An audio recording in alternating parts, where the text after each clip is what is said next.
ক্ষমতায় এলে সবার আগে তিস্তা মহাপরিকল্পনা বাস্তবায়ন করবে বিএনপি। তারেক রহমান। ক্ষমতায় আসলে সবার আগে তিস্তা মহাপরিকল্পনা বাস্তবায়নে গুরুত্ব দেওয়া হবে বলে জানিয়েছেন বিএনপি চেয়ারম্যান তারেক রহমান। শনিবার বেলা 2:30টার দিকে নীলফামারী পৌরসভা মাঠে জেলা বিএনপির আয়োজিত নির্বাচনী জনসভায় প্রধান অতিথির বক্তব্যে একথা বলেন তিনি।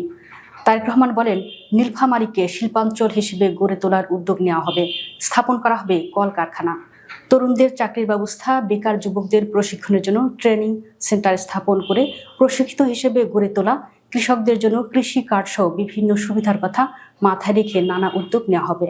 তিনি বলেন, 1971 সালের মহান স্বাধীনতা যুদ্ধে কোনো ধর্ম বর্ণ ছিল না, ঠিক 2024 সালের গণ অভ্যুত্থানে স্বৈরাচার পতনেও কোনো ধর্ম বর্ণ ছিল না। আমরা ক্ষমতায় আসলে কোনো ধর্ম বর্ণ দেখা হবে না। আমি পরিষ্কারভাবে বলতে চাই, আগামী দিনে রাজনীতি হবে দেশ গঠনের। এক্ষেত্রে দলমত নির্বিশেষে একসাথে কাজ করতে চাই, সামনে এগিয়ে যেতে চাই।